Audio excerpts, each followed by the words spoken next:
মারিয়াম, তোমার বাচ্চা নিয়ে যখন এলাকার মধ্যে আসবা, এলাকার মধ্যে যখন তুমি প্রবেশ করবা, এ মারিয়াম, মানুষজন আইসা তোমারে কিছু জিজ্ঞাসা করলে সুজা তুমি বলে দিবা আমি আল্লাহর নামে রোজা রাখছি। এটা খুদার রোজা নয়, এটা কথা না বলার রোজা।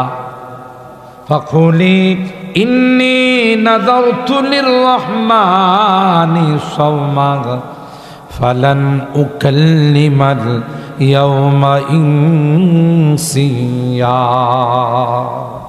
ভুলেও কোনো কথা কমো না, তোমরা যতই আমার খুশাখুশি করো, আমার আল্লাহ না করছে কথা বলার। সুবহানাল্লাহ জোরে। তোমাদের কোনো প্রশ্ন থাকলে, যার সম্পর্কে প্রশ্ন তাকে তোমরা প্রশ্ন করো, সে জবাব দেবে। আমি মারিয়ামকে প্রশ্ন করে বিরক্ত করো না। সুবহানাল্লাহ বলেন। হযরত ঈসা রূহুল্লাহ দুনিয়াতে আসার পর মারিয়াম যখন এলাকার মধ্যে আসলো, সবাই বীর করে বলে ইয়া উখতা হারুন মা কানা আবুকা ইমরাআ সাওইন ওয়া মা কানাত উম্মুকি বাগিয়া। বাস, লোকজন আইসা মারিয়ামকে ঘিরা ফেলাইছে। এই মারিয়াম, ইয়া উখতা হারুন, এ হারুনের বোন, মা কানা আবুকা ইমরাআ সাওইন ওয়া মা কানাত উম্মুকি বাগিয়া। তোর তো বাপের কুলও ভালো, মার কুলও ভালো, বাপ দাদা তোর বাবার বংশ ভালো, মার বংশ ভালো, তুই এ মনে হইল কর্তিকা, মানে তুই পোলা কর্তিকা আনছস, তোর তো স্বামী নাই, বিয়ে শাদী হয়। এটা হলো এই প্রশ্নের উদ্দেশ্য, ঠিক কিনা বলেন? ইয়া উখতা হারুন মা কানা আবুকা ইমরাআ সাওইন ওয়া মা কানাত উম্মুকি বাগিয়া। আশা কর রে হারুনের বোন মারিয়াম, তোমার মাও তো ভালো, তোমার বাবাও ভালো, কি করে এই সন্তান কার সাথে তুমি সম্পর্ক করে, কার সঙ্গে ফেব্রুয়ারির 14 তারিখ রাত কাটায়া তুমি আসছো? নাউজুবিল্লাহ। এই প্রশ্ন যখন হযরত মারিয়ামকে করা শুরু করে দিল, মারিয়াম কোনো কথা কয় না। ফাআশা রাত ইলাই ক্বালু কাইফা নুকাল্লিমু মান কানা ফিল মাহদি সবিয়া। কয় আমারে জিজ্ঞাসা করেন না, আমার কথা বলা নিষেধ। ইশারা দেয়া করতেছে। হেরে জিগা, পিচ্ছিটারে জিগা, দুধের পোলাটারে জিগা, নে কর্তিকা এসে বাপ কাটা। সিরাজনগরে তো 3 দিনের বাচ্চা সুন্দর করে কথা কয়। হ্যাঁ, 3 মাসের বাচ্চা তো কথা কয়। 2 বছর 2.5 বছর জায়গা মা বাবা কুলে নিয়ে কোথা দেখ কম কো, ঠিক না? কব কো, মানে কোনো কিছু কয় না। একটা ডাক শোনার জন্য 2-2.5 বছর গেলে সবাই কত চেষ্টা করে, কথাই কয় না। আর ঈসা রূহুল্লাহ তাফসীরের কিতাবে আসে 3 দিন বয়সে এমন বক্তব্য দিছে, 40 বছরের মানুষ এত সুন্দর বক্তব্য দিতে পারে না।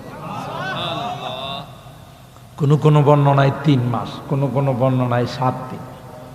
যখনই ইশারা দিছে মা তার দিকে, তখনই সবাইকে লক্ষ্য করে এই বাস বক্তব্য দেওয়া শুরু করছে। সুবহানাল্লাহ জোরে বলেন। ক্বালা ইন্নী আবদুল্লাহ। আল্লাহু আকবার বলে।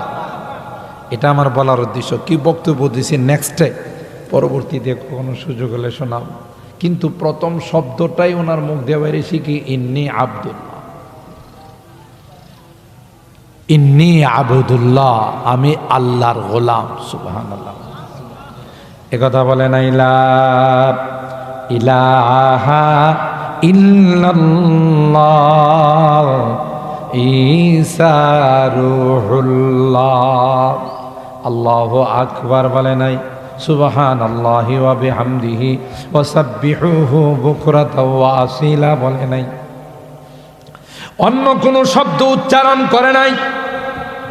মুফাসসিরিনে কেরাম কয় ওই ঈসা রূহুল্লাহকে যারা মানবে, যারা তাকে আল্লাহর বেটা বানাবে, তাদের জন্য অ্যাটেম বুম ছিল ঈসা রূহুল্লাহর প্রথম বাক্যটা। সুবহানাল্লাহ। তাদেরকে অগ্রিম জবাব দিলেন, এ নাদাত, এ কমবখতের দলেরা, না না, আমাকে কোনোদিন আল্লাহর গোলাম, আল্লাহর বান্দা বলবা, কোনোদিন আমাকে আল্লাহর বেটা বলবা না, কোনোদিন আল্লাহর সন্তান বলবা না, বরং আমি আল্লাহর একজন গোলাম, আবুদুল্লাহ। গোলাম মনিব কোনোদিন এক হয়, চাকর মালিক কোনোদিন এক হয়, কথা কয় না। তা আমি তো আল্লাহর একজন গোলাম, আল্লাহ হলেন আমার মনিব, আমার রব, আমার পালন কর্তা। তোরা কি হিসাবে আমার আল্লাহর বেটা কস? আল্লাহর বেটা হলে তো আল্লাহ বড় আল্লাহ, আমি ছোট আল্লাহ, কথা কয় না। বাপের দেখেন না গদিন হোসেন পীর, বাপ পীর ছিল, হেও কি হয়ে গেছে, যদিও এর গোটা শরীরে লাইট মারলে কোথাও দাড়ির একটা চুলো পাওয়া যায়। এরকমের পীর বাংলাদেশে আছে না নাই? আট্রসির পীর কই দিলাম আমি। ওই এলাকায় মাহফিলে গেছি, গিয়ে দেখি ওখানে 9 রশিও আছে, আবার আরেক জায়গায় আমার গুলো 15 রশি আছে। আমি কি ইয়া আল্লাহ, রশির দিয়ে অভাব নাই। কয় 8 রশিও আছে, 9 রশিও আছে, 10 রশিও আছে, 15 রশিও আছে। রশি 8টা না, একটা। এই যে ওয়াতাসিমু বিহাবলিল্লাহ, হাবলুন মানে রশি, রজ্জু। আল্লাহ কই রশি মাত্র একটা, একটা বাদ দিয়ে যারা 8টাতে যাব, নিঃসন্দেহে এগুলো গুনাহগার, এগুলো জাহান্নামে যাবে। খাজা বাবা, গাঞ্জা বাবা, কেবলা বাবা, বদনা বাবা, খেতা বাবা, আছে না কত বাবা। সিলেটে মাহফিলে গেছি, রাস্তার মধ্যে দেখি এক মাজারে লেখা খেতা বাবার মাজার। আমি কই ইয়া আল্লাহ, কত মাজার দেখলাম, কিন্তু খেতা বাবা। লোকজনের জিজ্ঞাসা করলাম, খেতা বাবা মানে এটা মানুষের নাম? কয় না, পিসা বুজুর শীতকালে যে খেতাটা ব্যবহার করতো, পরে উনি মারা যাওয়ার পরে এটারে কবর দেওয়া মাজার বানাইছে, এটার নাম রাখছে খেতা বাবার মাজার। চিন্তা করছেন কত বাবার মাজার। আল্লাহ কয় ওয়াতাসিমু বিহাবলিল্লাহ, একমাত্র কোরআনের রজ্জুকে ধরে রাখবে, অন্য কোন রজ্জুর দিকে যাবে জাহান্নামে নিয়ে যাবে। ঠিক কিনা বলেন? ইন্না হাযা সিরাতি মুস্তাকিমান ফাত্তাবিউ ওয়ালা তাত্তাবিউস সুবুলা ফাতাফাররাকা বিকুম আন সাবিলি। আল্লাহর হাবিব সেই হাদিসের মধ্যে রেখা টেনে খাত্তা খাত্তান মুস্তাকিমা ওয়া খাত্তা খুতুতান আন ইয়ামিনিহি ওয়া আন শিমালিহি, সাহাবায়ে কেরামদের সামনে লম্বা রেখা টানছে মাটির মধ্যে, তাই না এই রেখাটারে লম্বাটারে একবারে শেষ পর্যন্ত নিয়ে গেছে, তার ডাইনে বামে অনেকগুলো রেখা টানছে। এরপরে আল্লাহ নবী বুঝাইল, এটা কি টানছি বুঝো? কয় না, সুজা রেখাটা এটা জান্নাতে গেছে, সিরাতে মুস্তাকিম। সুবহানাল্লাহ কোন। আর সাইডে বাইডে যত রেখা দেখতেছো, এটা হলো আঁকা বাঁকা রাস্তা, শর্টকাট রাস্তা।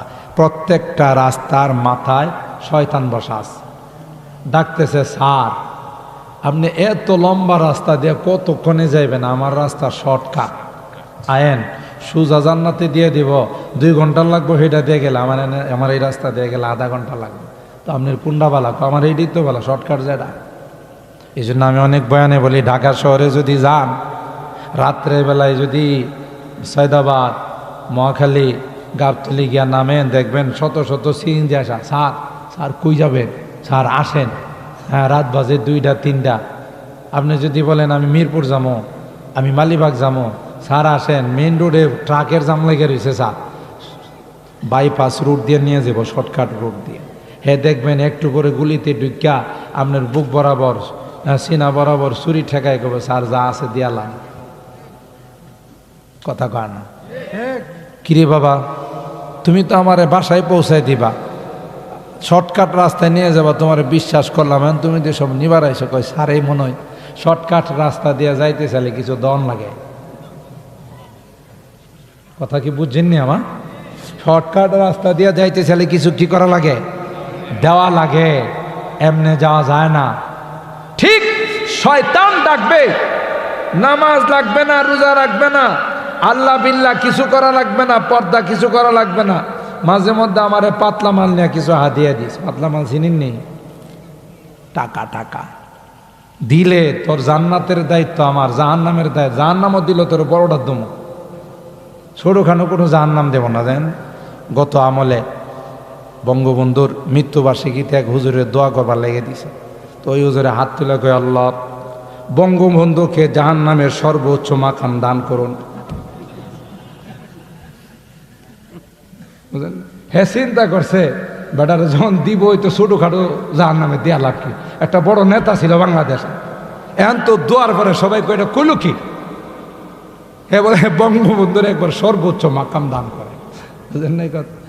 তো শয়তান প্রত্যেকটা রাস্তার মাথায় মাথায় দাঁড়ায় আছে, আসেন শর্টকাট, ওয়ালা তাত্তাবিউস সুবুলা ফাতাফাররাকা বিকুম আন সাবিল, সাবধান এই শর্টকাট রাস্তায় যায় না। তোমার আইসা বলবে নামাজ লাগবে না, রোজা লাগবে না, আল্লাহর বিল্লাহ কিছু করা লাগবে। আপনি মুড়ি দিতে গেলেই তোর বউ কই, খাজা বাবা গাঞ্জা বাবা আমার বউ দিয়া কি করবেন, কই গাধা তুই একা জান্নাতে যাবি, তোর বউ যাওয়া লাগবো না, কোথায় বউ, তাহলে আমার এখন চিনন লাগবো না, হ্যাঁ বলি চিন না রাখবো, না দেখলে আমি চিনম করতে, ভণ্ড কোথাকার, জুতা দেয়া গালটার মধ্যে দিবেন, তুই আমার বউরে দেখবার একটা বাই তারা করছস, তাই না? এগুলো ভণ্ড, লুচ্চা, বদমাস, কথা বলেন ঠিক কিনা? ইমানের ডাকাত। কিসের ডাকাত? ইমানের।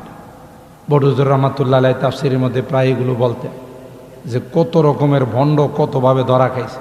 ফুলসেরাতের দায়িত্ব নিছে, জমিনের লাইল দেওয়া যাইতে পারে না, বেড়া যায় মরিদরা দইরা এমন পিটন দিছি কিরি, ফুলসেরাত তো এর চেতে আরো চিকন, চুলের চেতেও চিকন, হীরার চেতেও ধার, তুই লাইল দিয়ে যাইতে পারস না, ফুলসেরাত আমরা কেমনে বার করবো, বাটফার কোথাকার, সিটার কোথাকার, ঠিক না? লইছে পিটা। আরেকবার হয়েছে বলি আমি মাঝে মধ্যে খাইতে বইছে, হ্যাঁ তখন বয় করছে কি, তার কয় মাছ দিছে বাতের নিচে, ঠিক না? কারণ হ্যাঁ উজু করার সময় খানায় কাবার কুকুর তাড়াইছে, উজু যখন করে এর লাঠিটা দিয়ে হঠাৎ হোস, আশপাশে যারা আছিল খাজা বাবা গাঞ্জা বাবা কেবলা বাবা কি তাড়াইলেন, আমরা তো কোনো কুকুর বিড়াল বুঝবি, এটা মারিফতুর শখ লাগবো। আমি দেখতেছিলাম খানায় কাবার ভিতরে কুকুর ঢুকতেছে, লাঠি যা যখন আমি হুস খুশি গেছে গা, উরি বাবা, মরিদরা তো কেউ পরে পায়ে, কেউ পরে মাথায়, কেউ পরে শরীরে, খাজা বাবা গাঞ্জা বাবা কেবলা বাবা কত বড় মারিফতি চোখ, বাংলাদেশে বয়ে খানায় কাবা দীক্ষা বলাইছে। আপনারা যারা হজ ওমরা করতে গেছেন, গোটা মক্কাতে কোনো কুকুর পাওয়া যায়? খানায় কাবা তো দূরের কথা, আমি দর্শনে যখন গেছিলাম তখন মদিনার থেকে রাত্রে আমাদের সফর ছিল মক্কা, আসার পথে এক জায়গায় হোটেলে বিরতি দিয়েছে, তখন কত দূরের থেকে যেন একটা কুকুরের আওয়াজ শুনছি, গ্রামগঞ্জ। আর এই শয়তানে কয় খানায় কাবার ভিতরে বলে কুকুর ঢুকতেছে। ভণ্ড কত প্রকার দেখছেন। আর বুঝলাম কুকুর মক্কাতে আছে, ধরে নিলাম একটা লম্বা মানুষও তো চৌকাট লাগাল পায় না, এটাকে সরাইলা কুকুর পাইছো তুমি, বলে এটা লম্বা আছে, এটা লাভ দিয়ে উঠে যাবো, কথা কয় না। তাইলে এই ভণ্ড এই কাম করছে পরে, যে বেড়ার বাসায় দাওয়াত, এ বেড়ার বউটা ছিল খুব সালাক, পরিবারের মধ্যে জামাইটা যদি একটু আলা বলো, বাবা বিবিটা হইলো দারগা, কথা কয় না। আর বিবি যদি একটু সরল সোজা হয়, জামাই খুব সালাক হয়, আল্লাহ মিলাই জিলেই দিছে, ঠিক কিনা বলেন? কত সরল মানুষ সংসার বিবি চালাইতেছে সুন্দর করে, এবারটার খবরও নাই, কথা কয় না, আছে না এরকম? তো বিবিটা ছিল খুব চালাক। আরে বাপ রে বাপ, এত বড় কামেল পীর আমার বাড়ি তাই বই রইছে। আচ্ছা কামেল পীরের আজকে পরীক্ষা করে নেব, ওই যে আগে খানা দিলে তো কয় মাছ দিত, পোলাও দিত, ফিলির বাইরা বাইরা দিত, ঠিক না? অনেক আধুনিক হয়ে গেছে, সব সামনে রাখে, যে যেটা মনে চায় ওইটা নে। তো যখন পোলাও দিছে, পোলাওর সাথে সব মরিদরে একটা একটা করে কয় মাছ উপরে দিছে, আর হের দিছি দুইটা, কিন্তু উপরে না, কই ভাতের তলে। অনেক পরীক্ষার মধ্যে দেখা যাবে হ্যাঁ কুদ্দুর কামেল। কথা কয় না। সবারই প্লিট দিতেছে কয় মাস দিয়া, পিসাবের প্লিট এখন আসতেছে না, পিসাবের ব্যাটারি লাল, বুঝেন তো। মুরিদের দিকে তাকায় পারে না, পানি ছাড়াই খায় ফেলাইব। এই বরে এটা সাজাইতে একটু দেরি হইতেছে, খানদানি ফিলিট তো, এটা সাজাইতেছে। তো দিছে শেষে আবার কি কয় মাস নাই, ভাতের নিচে তো হ্যাঁ দেয় না, কয় মাস নাই। মুরিদিরে কয় তোর খবর আছে, আমার অপমান করছিস। মুরিদি বউরে কই এটা কি করলাম, দিলা পিসাবের পরে আবার কয় মাস দিলা না। এখন মুরিদের বউ কয় আমার বাড়ির বারান্দায় বয়া হে তো দূরের মক্কার খানায় কাবা দেখে, আর এই মাত্র সামান্য একটু আদা হাত নিচে কয় মাস দেখে না। কথা কয় না, হে এতটুক কামে লিছে বাতের নিচে কয় মাস দেখে না, আর হাজার হাজার মাইল দূরে খানায় কাবা দেখে, ভণ্ড ছাড়া আর কিছু না। কথা তো ঠিক। বাত একটু আলগিদা দেখেছে, এটার নিচে আসলেও দুইটা কয় মাস। এগুলো ভণ্ডামি, ইমান নষ্ট করার এক ষড়যন্ত্র। ইয়াকুনু ফি আখিরিজ জামান দাজ্জালুনা কাযাবুন ইয়াতুনাকুম মিনাল আহাদিস বিমা লাম তাসমাউ আনতুম ওয়ালা আবাউকুম ফাইয়াকুম ওয়া ইয়াহুম লা ইউদিল্লুনাকুম ওয়ালা ইফতিনুনাকুম। সুবহানাল্লাহ বলে। আল্লাহর হাবিব বলেন উম্মত, একটা সময় আসবে ভণ্ডদের আবির্ভাব হবে, ইমানের ডাকাতরা আসবে রে, তাদের উদ্দেশ্য হবে তোমাদের ইমান ডাকাতি করা। সাবধান সাবধান, এদের কাছে তোমরা যেও না, তাদের কেউ তোমাদের কাছে আসতে দিও না। ঠিক কিনা বলে? এরা আসলে তোমাদের ইমান ডাকাতি করে নিয়ে যাবে, বেঈমান বানাই নিবে। ঠিক কিনা? শর্টকাট কথা বলেন, ঠিক কিনা? একদল বাইরে এখন রমজান আইতেছে, দেখবে তারাবির নামাজে হাত রাখা। এটি গ্রামগঞ্জের এগুলোর বিপদ আপদ এখন আইসে না, শহর বন্দরে খুব বেশি জোরো হাওয়া চলতেছে। কথা কয় তারাবি কয় রাখা, হেরা কয় কত রাখা। এটা হইল আর এক ইবাদতের ডাকাত, মানুষের ইবাদতের ডাকাতি করার জন্য। আপনি যদি 8 রাকাত তারাবি পড়েন, আপনার কোরআনে খতম হইব। আচ্ছা, মাঝখানে যে একটা এলোমেলি করে আসলেন, মসজিদের পরিবেশ নষ্ট হইল না, হইল না। এই এক বাটফারি করার জন্য এই দল বাইরেছে। কোন সহিহ হাদিস দ্বারা তারাবি 8 রাকাতের কোনো প্রমাণ দেখাইতে পারবে না। ঠিক কিনা বলেন? 8 রাকাতের কথা যেটা আছে এটা তারাবি না, এটা হলো কিয়ামুল লাইল, রাত্রের তাহাজ্জুদের নামাজ। ওই একটাটা নিয়ে আর একটা লাগাই দিছে। ঠিক কিনা? ওই যে পশু রোগী ভালো যে করে, জ্বর প্রচণ্ড জ্বর উঠলে মুহূর্তের মধ্যে বালা করে সাইনবোর্ড লাগাইছে। গ্রামের বুড়ি মহিলারে নিয়ে গেছে, জ্বরে আক্রান্ত, পোলাবেনে নিয়ে গেছে, আমার আম্মার অনেক জ্বর, আপনি তো সাইনবোর্ড দিয়েছেন জ্বর ভালো করতে পারেন। হ্যাঁ, এটা তো আমি পিএইচডি করা। এ কথা বলার পর শোয়াই দেন, হে নিয়ে আর লোহা চুলার মধ্যে গরম দিছে। লোহা কি দিছে? গরম দিছে। এখন লাল টকটক হয়ে গেছে। এই বুড়ি বিডির বাজুর মধ্যে আইন না, মানে হাতের নিচে এটারে এমন জোরে চাপ দিছে, এই বিড়ির সাথে সাথেই শেষ। মানুষ মারা গেলে রক্ত গরম থাকে না, ঠান্ডা শরীরে হাত দিলে ঠান্ডা হয়ে যায় না। এখন যে বেরিয়ে গেছে গা, এই ডাক্তারের ডাক্তার, আসেন ভাই আসেন, যে কথা সেই কাজ। বলছিলাম না যে আমার কাছে আসলে মুহূর্তে জ্বর শেষ। দেখেন গোটা শরীরে কোনো জায়গাতে জ্বরের বংশ নাই। এরা হাত দিয়া দেখে যে ঠিক হইতো, শরীর তো পুরা ঠান্ডা হয়ে রয়েছে, জ্বরের বংশ নাই। ঠিক না? ডাকতেছে মা, ও মা, শরীরটা এখন কেমন? মা আর জবাব দেয় না, কথা কয় না। মা আছে না গেছে? এখন এই রুগীর সন্তানরা ডাক্তারের কয়, মা রীতি তুমি মাইরা ফেলাইছ। ভাই কথা একটু কম কন, বাঁচলো না মরলো এটা আমার সাবজেক্ট না। জ্বর আছে না না এটা দেখেন, জ্বর আছে কিনা দেখেন। জ্বর তো নাই, কিন্তু রুগীও তো নাই। এটা তো আমার কোনো চ্যালেঞ্জ ছিল না। আমার চ্যালেঞ্জ ছিল যে মুহূর্তের মধ্যে জ্বর ভালো করা হয়। দেখেন কিভাবে জ্বর গেছে, বংশ নাই। থানায় যাই দিছে এর নামে মামলা। থানাতে ওরে ডাকছে, যাওয়ার সময় ওই হের যে বইটা দীক্ষা ডাক্তারই শিখছে এটা বগুলো করে লয়ে গেছে। যাওয়ার পর থানার ওসি সব জিজ্ঞাসা করে, আপনি তো রুগী মাইরা বলাইছেন, মার্ডার কেসের আসেন। কই স্যার, আল্লাহর মাল আল্লাহ নিয়ে গেছে, না আমার কিছু করার না, আমি বই দীক্ষা বইয়ের অনুযায়ী ডাক্তারি করছি। আপনার বইয়ে কী লেখা আছে? লেখা আছে এই যে খুলছে, খুললা করে লেখা আছে প্রচণ্ড জ্বরে আক্রান্ত হলে গরম লোহা শেক দিলে জ্বর ভালো হয়ে আছে। ওসি সব কইলো আর কিছু লেখা নাই? কোনো এটাই তো, এটা দিকেই তো আমি চিকিৎসা করি। অপর পৃষ্ঠাটা খুলেন, ওই পৃষ্ঠায় কি আছে? ওই পৃষ্ঠায় লেখা আছে যদি রুগী মহিষ হয়। কি লেখা আছে?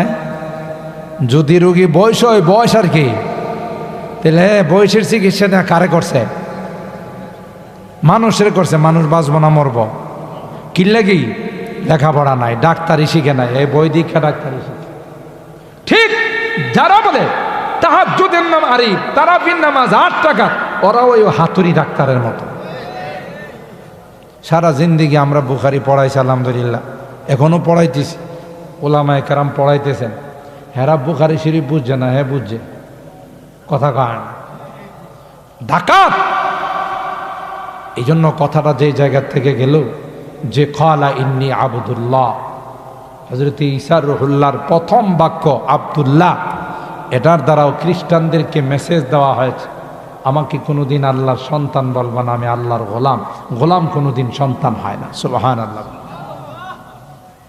আল্লাহ পাক বলেন ওয়াজকুর ফিল কিতাবি মারইয়াম, এ পয়গম্বর, মারইয়ামের ঘটনা আমি আল্লাহ কোরআনে কারীমে বর্ণনা করলাম। পয়গম্বর কোরআনে কারীম থেকে সেগুলো আপনি বর্ণনা করুন। ওয়াজকুর ফিল কিতাবি মারইয়াম ইদিন তাবাদাত মিন আহলিহা মাকানান শারকিয়া। হযরত মারইয়াম যুবতী মেয়ে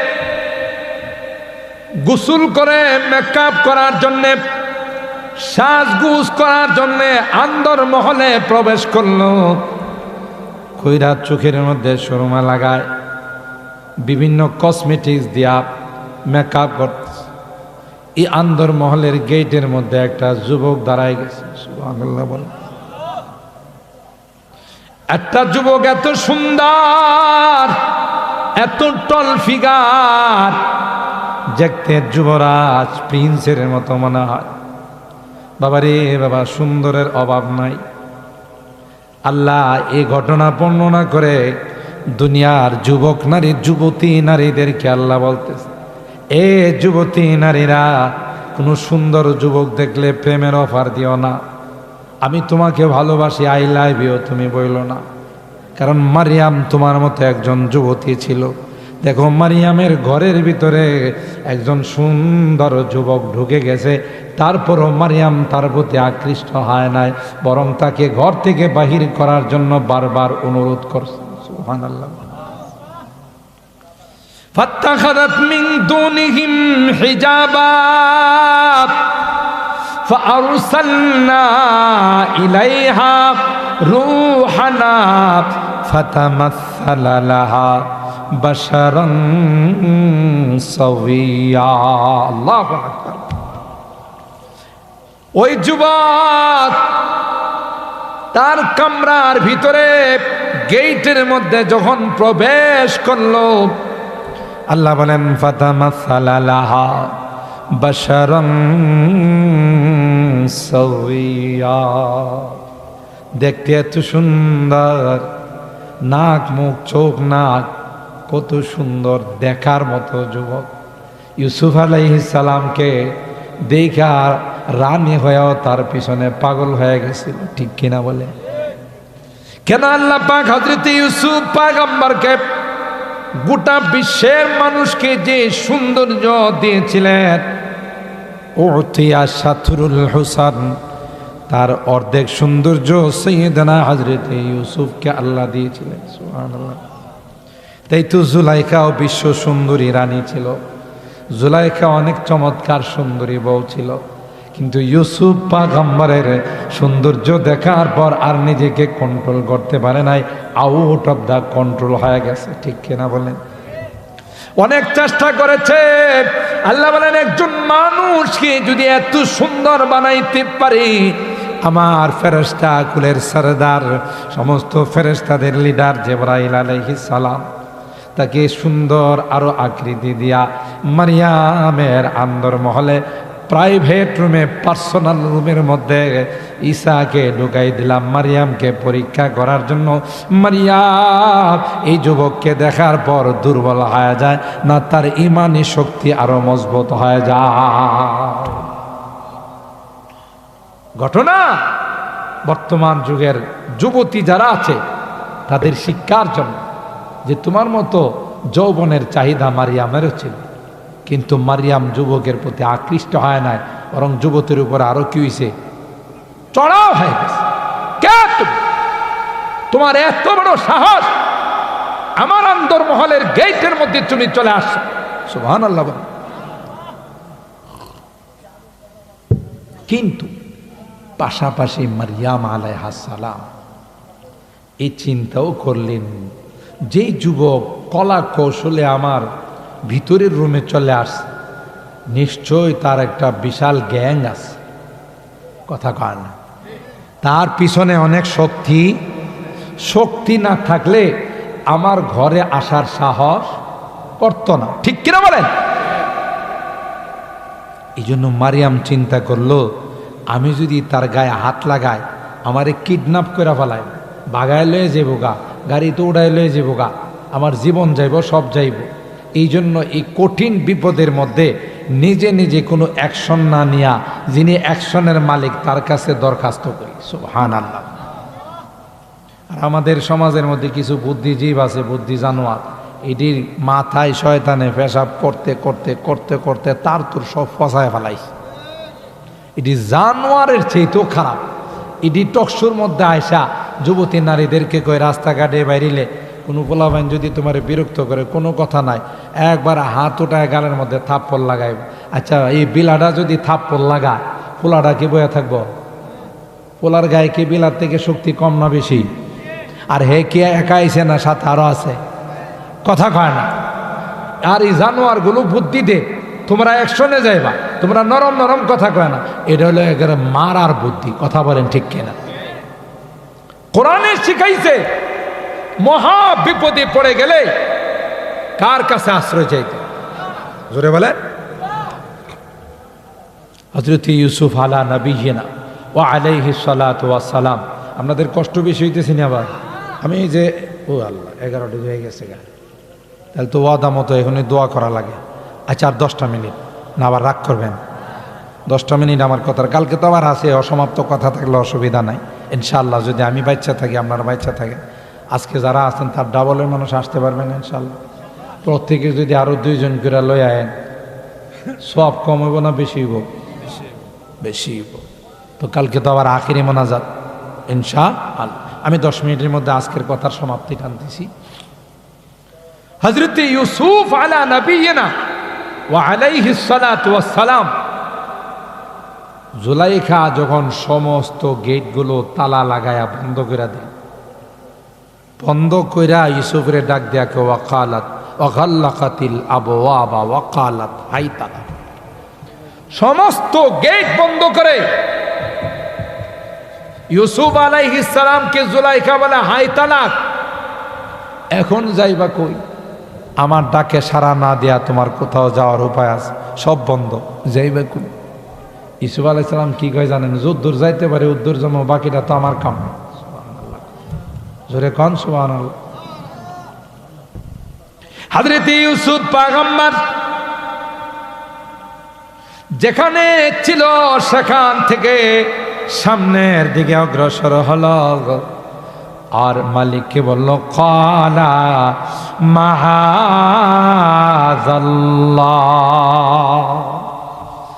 এ মালিক, এ রব, যেই বিপদের সম্মুখীন হয়েছি, এই বিপদ থেকে উদ্ধার পাওয়ার কোনো রাস্তা নাই, আমার কোনো শক্তি নাই, একমাত্র তুমি যদি সাহায্য করো গো, তাইলে আমি বিপদ থেকে উদ্ধার হয়ে যাব। কার আশ্রয় চাইছে? তালা খোলার তো আল্লাহর কাছে তো চাবি নাই, তালা খুলবো কেমনে? যে তালাগুলো লাগাইছে এটির চাবি কি আল্লাহর কাছে আছে? ইউসুফ আলাইহিস সালাম আল্লাহরে কইলে কি হবে? আল্লাহ যদি ডাক দেয় আমার কাছে ইউসুফ চাবি নাই, কিছু করার নাই, কথা কান। আল্লাহ তালা খুললে চাবি লাগে? তালারে কেব খোল, সাথে সাথে খুলে যাবে, ঠিক কিনা বলে? গেটগুলোকে বলবেন খোল, খুলে যাবে। হযরত ইউসুফ পয়গম্বর